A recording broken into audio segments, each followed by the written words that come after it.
কি কৰি আছে? এয়া নাৰায়ণ পূজাৰ ভোগ আপোনালোক বনাই? আমি ভোগৰ কাৰিকৰ। পিঠাগুড়িৰ কাৰিকৰ। এয়া আমি পিঠাগুড়িৰ কাৰিকৰ। কি কৰিছে এতিয়া? চব্জি কাটি আছে। চব্জি কাটছো, বিলাহী, কৰ্দৈ। এটা কি কৰি আছা? এইখান কিবা ৰামফল নে কি বুলি কয়, টাকা কাটি আছ নাতিয়া আৰু কি কৰিবি বুঢ়া মানুহ।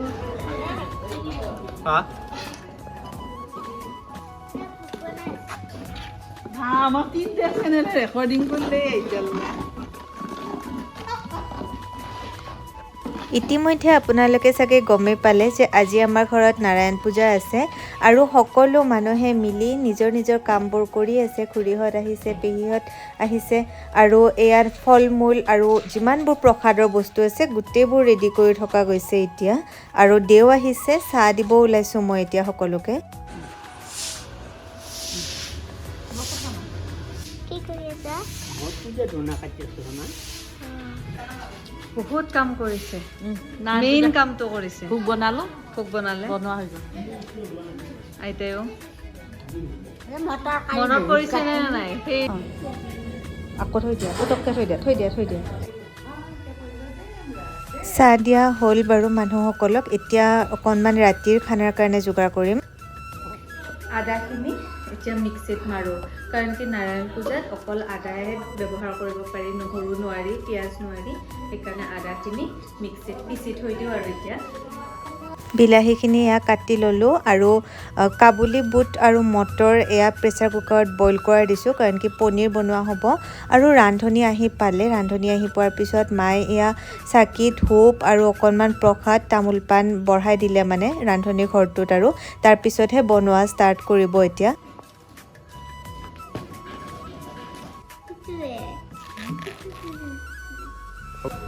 কি কৰিছা তুমি?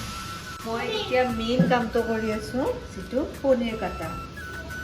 কাৰণ কি এতিয়া ৰান্ধনি আহিছে, ৰান্ধনিয়ে বনাই আছে আৰু আমাৰ পনীৰে আজি পূজাৰ যিটো আমাৰ খানা, পনীৰ ব্যৱহাৰ কৰা হ'ব। সেইকাৰণে পনীৰখিনি কাটি আছোঁ।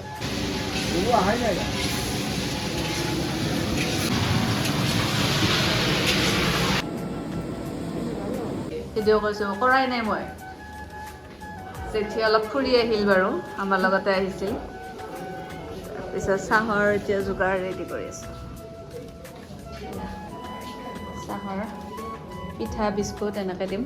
সকলোবোৰ কাম কৰি এতিয়া সন্ধিয়া অকণমান গা ধুলোঁ আৰু কাপোৰ সলালোঁ, কাৰণ কি আলহীবোৰ আহিব ষ্টাৰ্ট হ'ব আৰু আমিও মন্দিৰত বহিব লাগিব, মানে পূজাত বহিব লাগিব। সেইকাৰণে গা চা ধুই ফ্ৰেছ হ'লোঁ। আলহীবোৰো এটা এটাকৈ আহিছে, চাহ দিব ৰেডি কৰিছোঁ এয়া। এতিয়া এইবাৰ হ'লে বাৰু নেক্সট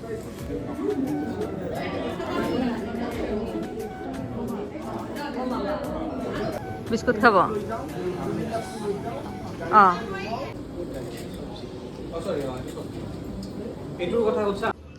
জেঠি যাব আজি, কালি যাব একেলগে আমাৰ লগত।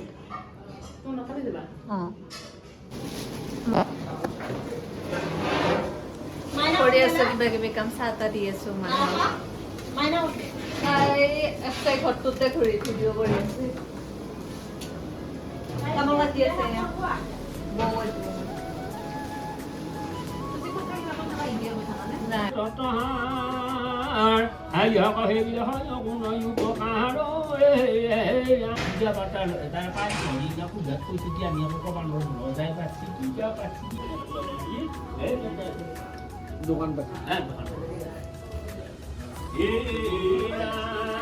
আছিল ৰ'বা, মোৰ স্পেচ নাই, অলপ আছে।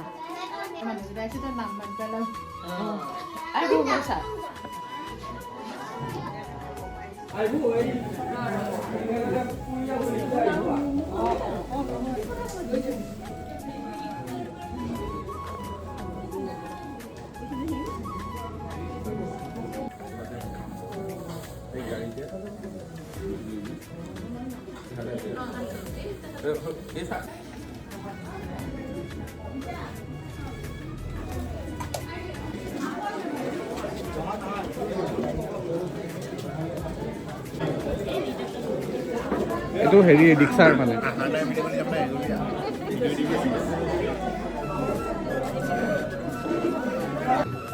ঔষধটো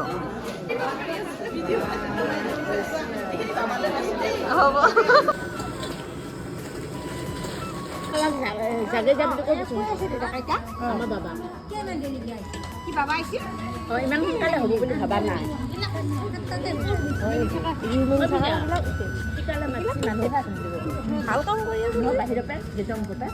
গাইজ এইটো হৈছে নেক্সট মৰ্ণিং আৰু যোৱাকালিতো সেনেকৈ গ'ল আৰু বহুত ব্যস্ততাৰ মাজেৰে বেছি ভ্লগ কৰিব নোৱাৰিলোঁ আৰু ৰাতিপুৱা বাচন ধুই আছিলে আমাৰ খুৰীহঁতে আহি পেলাই হেল্প কৰি দিছে আৰু এয়া আজিও খানা আছে মানে আমাৰ গোটেই আলহীবোৰ আছিলে যিহেতু ৰাতি মামীহঁত সকলোবোৰ জেঠীহঁত আছিল সেইকাৰণে ভাবিলোঁ আজি গোটেইবোৰে মিলি খানা বনাম কি বনাম কি নবনাম সকলো দেখুৱাম তাৰ আগত চাওকচোন বান্দৰ ইমান যে আহিছে ৰাতিপুৱাই আজি আমাৰ ঘৰত ইমান বান্দৰ যাই কেনে ভাত বনাইছোঁ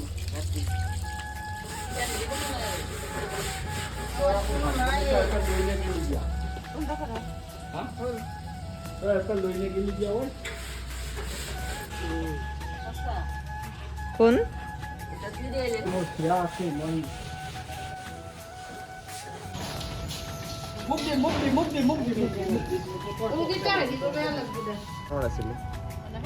ডাঙৰ ওলকবি চাওঁ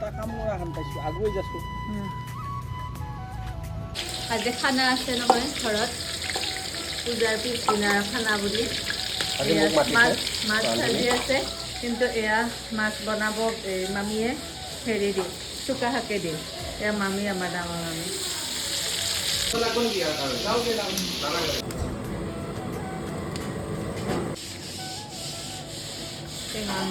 আনিছে নিজে বনাইছে ইমান ধুনীয়া হৈছে মাজত গুড় দিছে নে মাজত গুড় দিছে বঢ়িয়া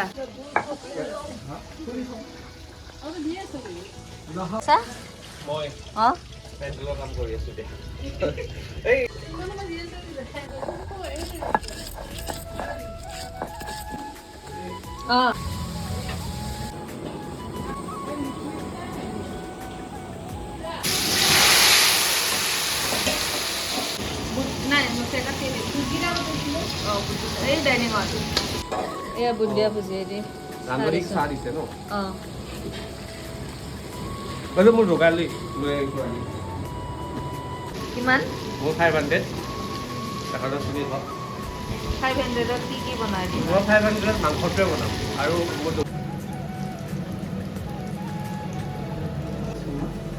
নাই সেইটো নাই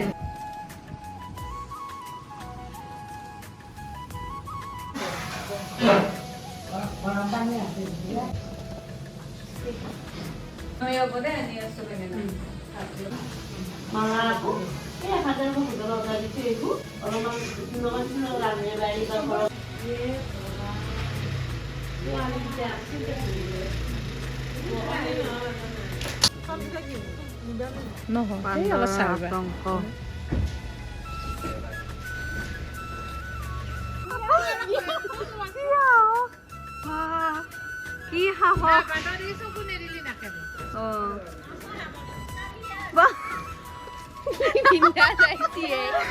কিবা চুপাৰমেন গিলাকে যে ফাইট কৰি একে মাজেদি আহি থাকে